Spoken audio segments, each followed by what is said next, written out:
People killed in a dam collapse at a mining complex in Brazil has risen to 84. Officials say more than 270 people are still missing. Alberti has more on those ongoing rescue operations.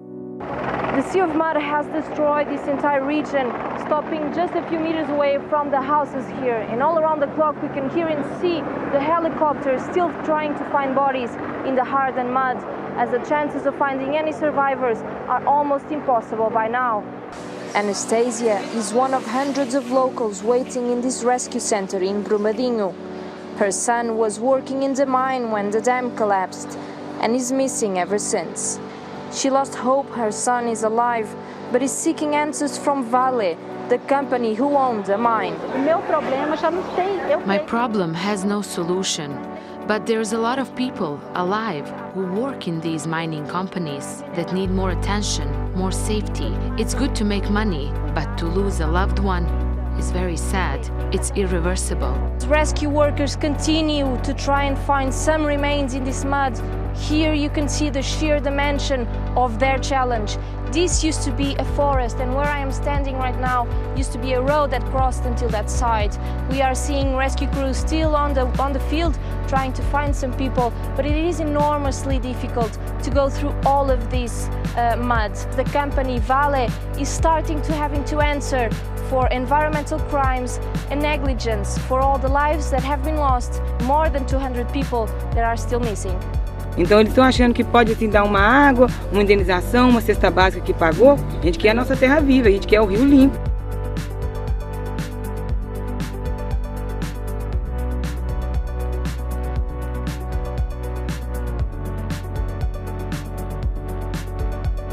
Não, a gente não vai sair não, a gente vai ficar, se Deus quiser, não nós, né, eu, você, mas os nossos filhos, os nossos netos vão ver o rio de volta.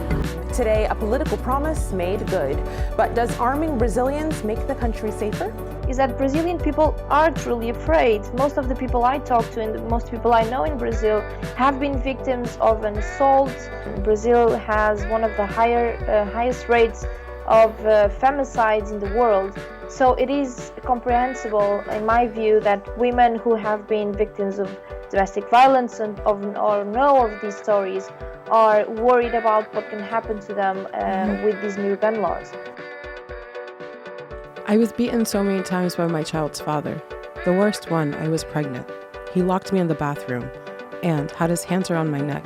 If he'd had a gun, he could have killed me and my son. At this gun club, Clara is a regular. She tried shooting for the first time a year ago.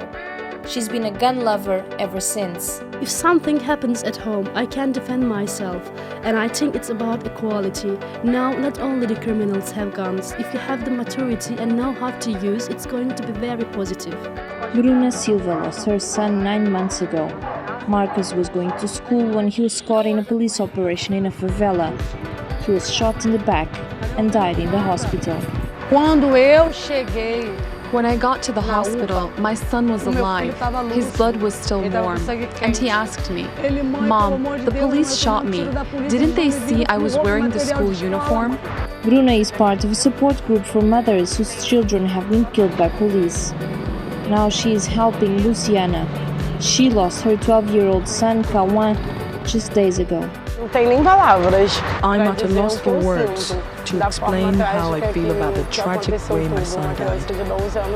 He was spending the night at his father's house, and now he'll never come back. I knew the stories about these mothers, and now I'm one of them. This is the street where 14-year-old Marcus used to live in. It was also the street where he was killed in 2018. Now the bullet holes in the grounds and on the walls are just a reminder of the terror these communities say they live every day. But they're not the only ones. Favelas across Rio are accusing police of using the war on drugs just as an excuse to use their bodies as targets. Alberti, TRT World, Rio de Janeiro. Let's speak to Mia Alberti, who is at the Venezuela-Colombian border. Mia, good to see you. Tell us what's happening on the border, and is the aid likely to get through at all? There are crowds, huge crowds already gathering at the entrance of the bridge, preparing to go across into Venezuela, and they have been chanting freedom, freedom, freedom. They have been there for hours. So the situation is quite tense. The aid is actually behind me in these trucks that you can see. It's ready to go. The question will be if they will be able to cross. A volley of gunshots has the crowd running for cover at the Simon Bolivar bridge. But they didn't find any, as tear gas filled the air. Clara was one of the many Venezuelans at this border crossing with Colombia. They were beating him with their own hands, and they had rocks as well, so I just ran. 4 people were killed and at least 20 injured in the clashes. This man was shot in the eye with a rubber bullet. We didn't expect this. We thought they would come against this with much less power, but the attacks against us were horrible, terrible. So this was the true stage of the violence that happened this Saturday between the border of Colombia and Venezuela. All throughout the day we saw dozens of people coming in with injuries from rubber bullets or from tear gas. And on the other direction, to the Venezuelan side, we also saw a lot of aid workers or volunteers just carrying basic supplies or water or whatever they felt that the people over there needed. Now, as the day comes to an end, we are still seeing a lot of people coming in with injuries. We are still seeing a lot of tear gas being thrown. But the people here are afraid, but they are also determined that they won't leave this place and they won't stop fighting until they create some change in their country, in Venezuela. Nos duele, a mí me duele en el alma porque quisiera. My soul hurts because the people on the other side are also Venezuelans, our brothers. This is not about politics, ideology. This is about fighting for the freedom of our country. We live under a dictatorship. We live under a regime that kills us every day. It's now or never. We're not going to let this fight die down. We're going to keep fighting. And I know with God's help that a miracle will happen and the government will fall.